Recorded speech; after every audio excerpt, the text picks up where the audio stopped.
Urban FM 104.5. Urban FM 104.5. Vous êtes sur les 104.5 Urban FM, la station urbaine. On est avec Moslem. Moslem, on parle de quoi ce matin? On parle d'éducation.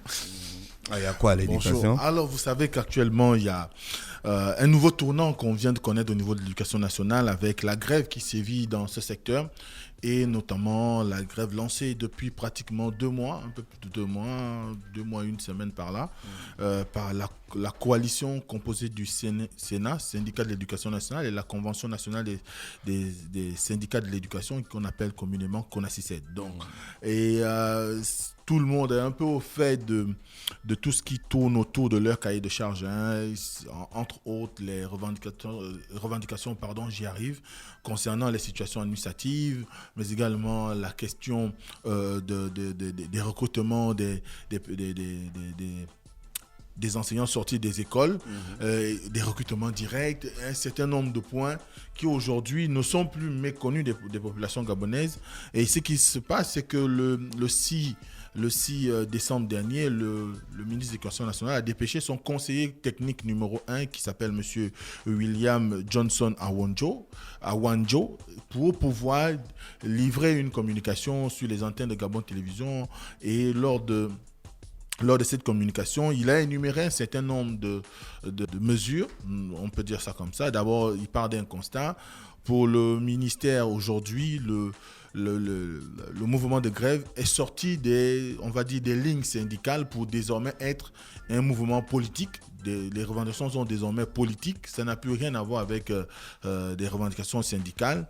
Ensuite, à la suite de livrant son communiqué, le conseiller technique 2 a énuméré un certain nombre de faits situant l'enseignant aujourd'hui, gréviste bien sûr, dans une posture où il devra pouvoir assumer les conséquences de son entrée en grève. Alors, de quoi il s'agit exactement ?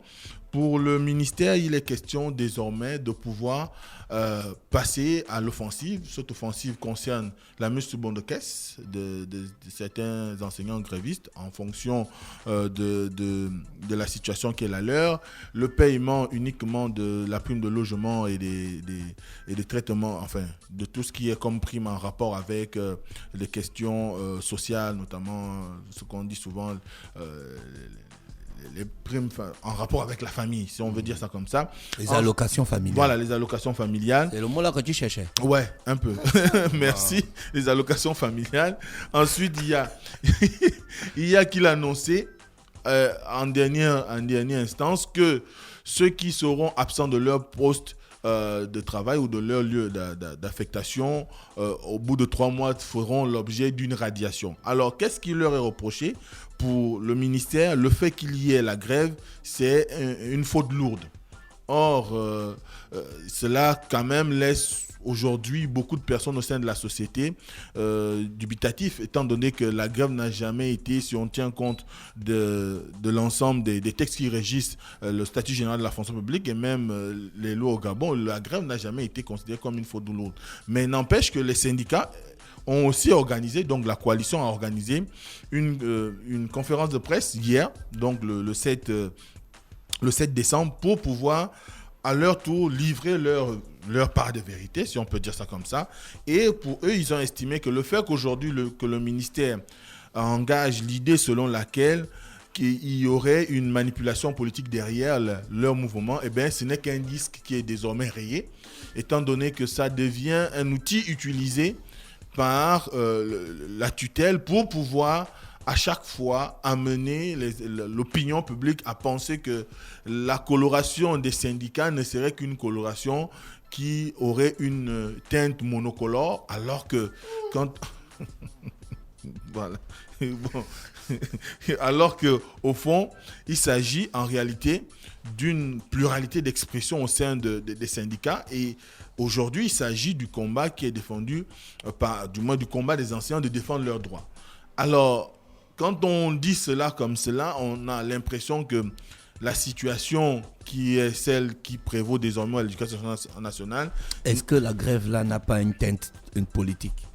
Mais selon tes enquêtes, si on se base sur le terrain, si on se base sur les analyses, si on se base sur l'observation, et qu'on regarde au plus profond de de la constitution des syndicats, les syndicats au Gabon, je crois, de façon générale, n'ont jamais appartenu à un groupe politique. Je pense, hein, parce que lorsqu'on adhère à un syndicat, on n'y vient pas par rapport à son engagement politique, on y vient par rapport à son appartenance à une corporation. Donc, on est enseignant, on adhère à un syndicat de l'éducation. Ensuite, vous n'êtes pas seul dans un syndicat, donc quoi que vous soyez encarté, je ne sais pas, au PDG, à l'Union nationale, au PSD, au RPM, vous n'avez pas la primauté des décisions en ce qui concerne l'entrée ou la sortie de grève. Et à ce moment-là, quand on regarde un peu la physionomie des syndicats aujourd'hui de l'éducation, c'est toutes les sensibilités politiques, comme je le disais tout à l'heure, qui s'y retrouvent. Parce que moi, j'ai eu à discuter, par exemple, aujourd'hui, ce n'est pas dire quelque chose qui peut être un secret d'État, mais moi, j'ai appris qu'un certain nombre de responsables de la CONACYCED aujourd'hui sont des PDGistes. Il y a même des membres du comité central dedans, dont ce qu'on appelle les MCC, et même des militants de base convaincus de l'action politique du PDG. Donc, mais quand il s'agit de leurs revendications, en ce qui concerne leur vie professionnelle, eh bien, ils s'engagent pour le bien-être de la corporation. Donc, à ce moment-là, je trouve que dire qu'il y a une politisation, c'est quand même un raccourci. Ça paraît comme un raccourci. Et aujourd'hui, quand on voit un tout petit peu la livraison de cette communication, au moment où il s'est agi de parler de politisation, même le conseiller n'était pas convaincu de ce qu'il disait, parce que quand on livre une communication, il y a une intonation. Lorsqu'il y a des ondulations dans l'intonation, eh bien, on se rend bien compte que même vous-même, vous n'êtes pas convaincu de ce que vous dites. Donc, à ce moment-là, ce grief qui est porté par le ministère à l'endroit des syndicats, ça fait véritablement comme un disque rayé, parce que ce n'est pas la première fois qu'on brandit cette excuse pour pouvoir chercher à casser le mouvement de grève dans l'éducation. Ensuite, il y a que, quand on regarde un tout petit peu aujourd'hui la situation de ce mouvement de grève, on ne peut pas parler de politique.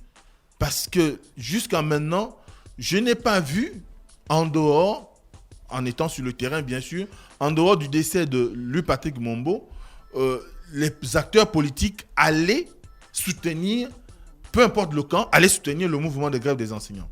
Je crois qu'ils se réunissent pratiquement depuis 2 mois à Martine-Labou, et chaque samedi, je fais l'effort d'y aller pour aller regarder ce qui se passe et voir comment ça se présente. De mes observations, je n'ai pas vu un acteur politique venir leur exprimer son soutien. Donc, à ce moment-là, ni dans les réseaux, ni encore moins sur la place publique, il n'y a pas eu d'acteur politique réel qui soit sorti pour dire « je soutiens l'action des syndicats de l'éducation nationale », même si, et même là, on peut même aller plus loin, parce que autour d'une émission, au détour d'une émission sur Télé Africa, qui est l'émission présentée par Ange Stella Pambo, on a pu remarquer qu'un certain nombre de leaders politiques, même qui sont proches de la majorité, je prendrai par exemple le cas de Pascal Nkoulou, qui a donné raison à la revendication syndicale. Est-ce que c'est de cette politisation dont il s'agit? Est-ce que c'est parce qu'aujourd'hui, même au niveau de la majorité, on est convaincu qu'il y a un certain nombre de situations aujourd'hui qui ne sont pas de nature à pouvoir rassurer les populations dans leur grande globalité? Je vous ai parlé dernièrement du défunt Guy Kissama Vioga, qui avait appelé... Non. Qui avait appelé à l'organisation d'une grande rencontre politique au cours de laquelle on discuterait de tout ce qui concerne le Gabon.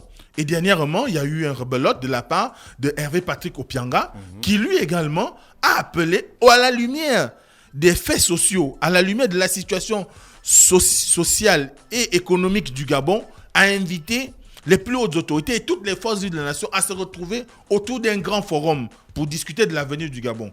Et dernièrement, j'ai lu dans la presse aussi une intervention d'une femme qui est suffisamment engagée aux côtés du chef de l'État, qui est Karine Arissani, qui a fait également une communication pour indexer les tenants du pouvoir aujourd'hui pour leur dire, aujourd'hui, pour leur demander pourquoi ça ne marchait pas, pourquoi ils n'arrivaient pas à implémenter la politique mise en place par le chef de l'État pour pouvoir satisfaire les attentes des populations. Donc, si c'est de cette politisation dont il est question aujourd'hui à l'éducation nationale, ça peut peut-être se comprendre. Mais je ne crois pas que, en regardant dans le fond, dans l'attitude et dans les discours des syndicats, qu'il y a eu peut-être un moment où ils auraient exprimé leur penchant politique pour X ou Y conditions. Je crois que les discours vont beaucoup plus dans le sens d'appeler à l'amélioration de leurs conditions de vie et de travail et surtout du traitement qui leur est réservé en ce qui concerne la question du règlement de leur situation administrative. Et à ce moment-là, je crois que c'est quand même aujourd'hui assez facile, trop facile même, de pouvoir les accuser de politisation. Donc, c'est déjà un premier point. Ensuite, dans le déroulé, on a vu encore une fois le ministère brandir l'idée qu'il y aurait des suppressions de salaire ou encore des coupures de salaire où on ne payera que... Donc le ministère dit quoi? Qu'il va couper le salaire? Oui, René Ruth, c'est dans le journal L'Union, ça dit quoi? Est-ce que tu peux nous relire ça? Oui, le ministre en charge de l'Éducation nationale, le professeur distance. Patrick Mungama Daouda, a pris un ensemble de mesures visant à sanctionner les enseignants Il a déjà pris. grévistes. Ou bien il prendra? Visant à sanctionner. Mais s'il a communiqué, c'est qu'il a déjà réfléchi et qu'il va prendre ou qu'il a déjà pris. Donc, il ça a dit ensuite précisé que... Donc, décidant ainsi que seuls ceux qui sont à leur poste recevront leur salaire intégral. Donc, il a annoncé par voie de presse. Il a ensuite précisé que les autres seront en fonction de leur proposition. Donc, on va dire position. Traité en ce qu'il suit. Enseignants en grève, paiement des allocations familiales et de la prime de logement. Enseignants n'ayant pas regagné leur poste d'affectation, suspension de solde.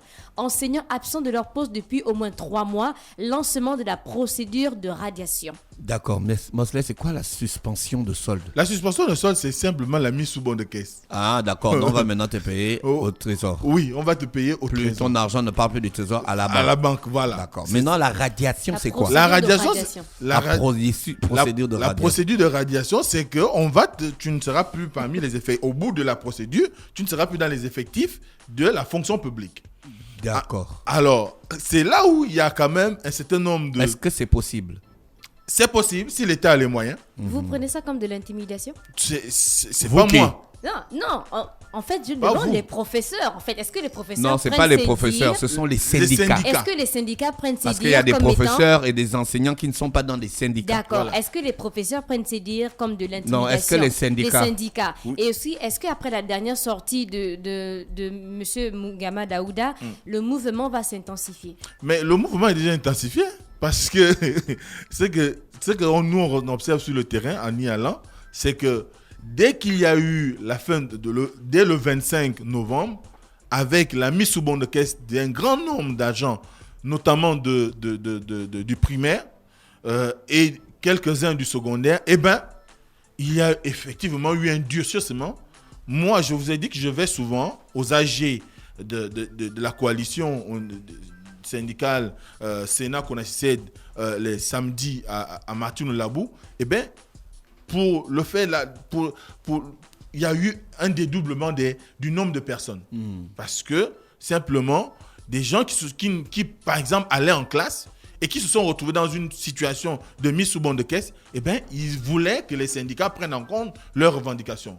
Donc, à ce moment-là, ça traduit derrière... Il y a des gens qui sont allés en classe, mais on les a quand même mis sur Oui, le ils ont été mis sous bon de caisse. Donc, vous pensez bien que quelqu'un qui avait quand même à cœur d'aller en classe, faire son cours, et que finalement il soit mis sous bon de caisse, se dit, à quoi me sert encore de venir en classe si déjà, même quand j'y suis, il y a une suspension de ma solde. Donc, je fais quoi?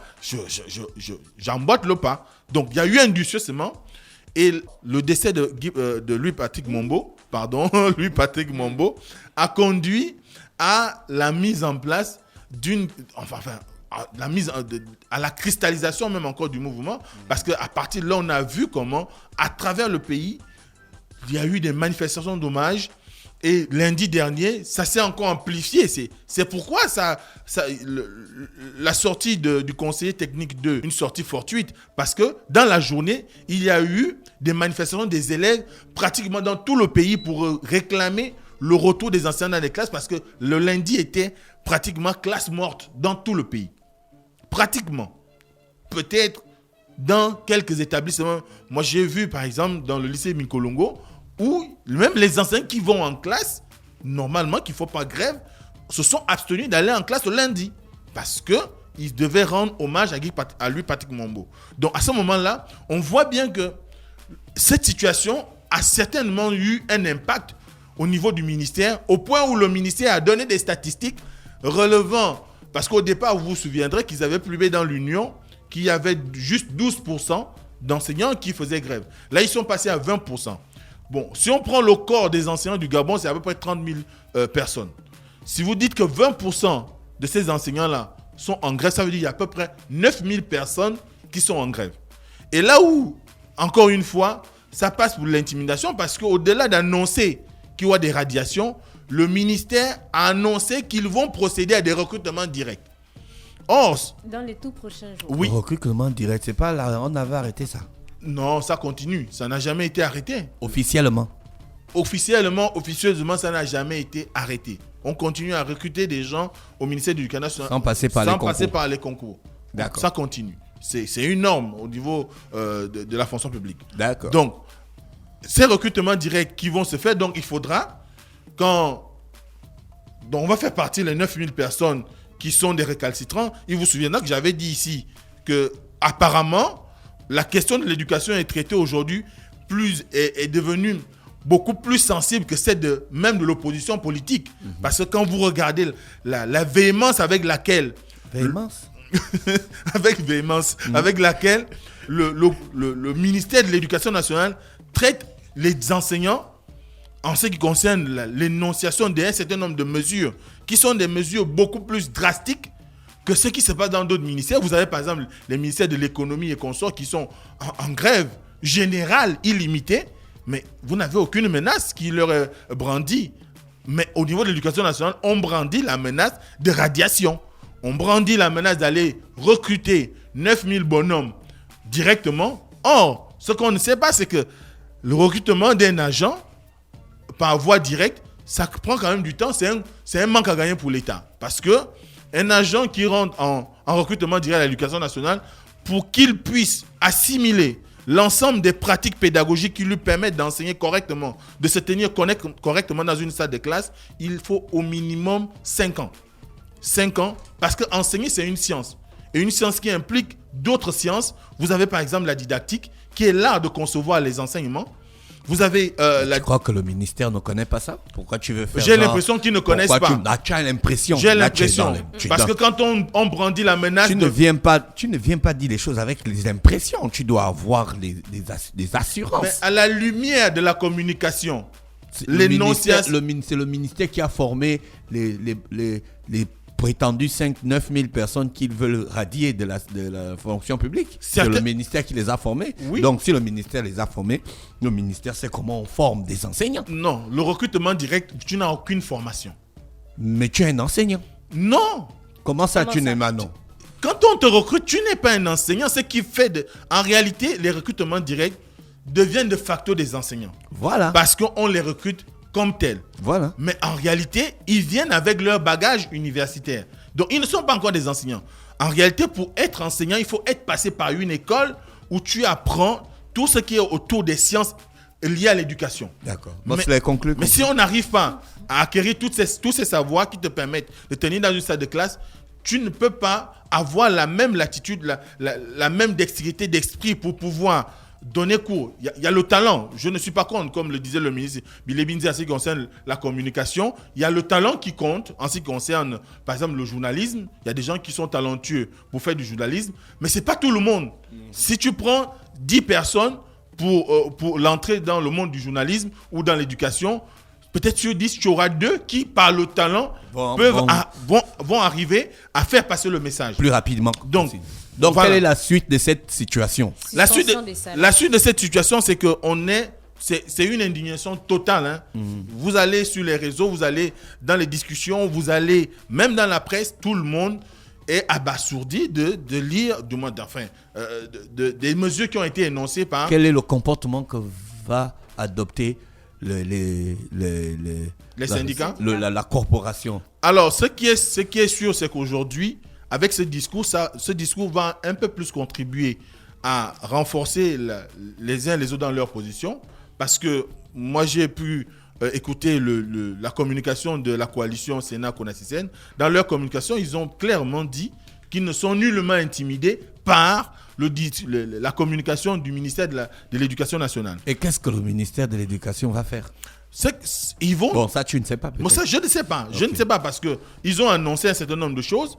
Est-ce que la machine est déjà mise en branle ? Est-ce qu'ils ont les moyens de leur politique ? Parce qu'il faut avoir aussi les moyens de cette politique-là. Si vous avez réussi, si vous décidez de mettre au banc 9000 personnes et que vous décidez de recruter 9000 autres personnes, est-ce que la question qui est aujourd'hui, c'est de la résolution des questions administratives des 9000 qui sont en grève selon les chiffres reconnus, donc les 20% reconnus par le ministère, est-ce que ces questions-là seront réglées aussitôt vous allez les recruter ? C'est la question qu'on se pose. C'est la question qu'on se pose. Donc à ce moment-là, il faudrait qu'on comprenne bien. Parce que quand le ministère communique pour dire qu'il y a un certain nombre de mesures qui ont avancé parce qu'ils auraient fait des recrutements sur près de 1000 ou 1500 personnes, mais il faut savoir que les questions administratives ne reposent pas seulement sur les recrutements. Il y a aussi les intégrations, parce qu'après le recrutement, il y a l'intégration. Après l'intégration, il y a la titularisation.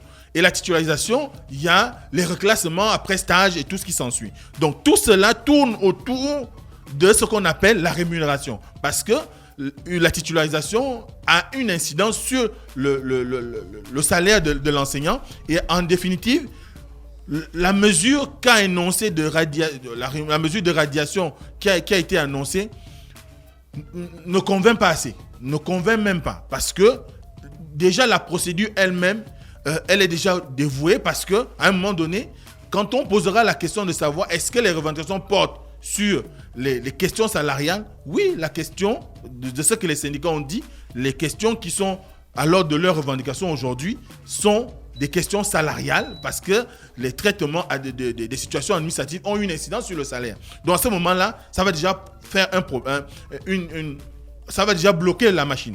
Ensuite, il y a que les syndicats ont décidé aussi, au cas où le ministère passerait à l'action, de ester le ministre Mugiama en justice. C'est ça que les syndicats disent. Oui. Mais là, c'est maintenant plus revendiquer les droits des enseignants. C'est maintenant les problèmes politiques. Non, ça n'a rien à voir avec la mais politique. On s'attaque à un être humain, pourquoi ? Mais parce que... il prend ses décisions dans l'exercice de ses fonctions. Mais l'enseignant qui sera radié, ce n'est pas un humain. Bon, là, j'en sais. Voilà. Donc, à ce moment-là, ce qui se passe, c'est que on est aujourd'hui dans une cacophonie au niveau de l'éducation entre le ministère et les syndicats qui se renvoient là-bas. Je crois qu'il est important aujourd'hui d'inviter l'exécutif, notamment le Premier ministre, sinon en dernier ressort le chef d'État, à venir trancher cette question. Sinon, on va rester dans cette balle de ping-pong où chacun va se renvoyer le tort, où chacun va dire ce qu'il pense. Si le Premier ministre ne prend pas à bras le corps le règlement de cette situation, on peut arriver à une situation où... une situation plus grave. Plus grave, où il y aura définitivement peut-être une année blanche. On ne sait jamais. Parce que de ce qui est annoncé, dans la mesure où le ministre a même préconisé de revoir le calendrier scolaire. Donc à ce moment-là, il faut aller maintenant vers la voie de la résolution du problème. Et c'est là, il n'y a que l'exécutif, donc le Premier ministre, ou en dernier ressort, encore une fois, le chef d'État, qui peuvent trouver des réponses concrètes aux attentes des enseignants. Merci, Mosley, avec nous ce matin sur les 104.5. La radio est en mode musique africaine. Demain, on se retrouve en mode music old school. Voici l'horoscope des auditeurs. Urban FM 104.5.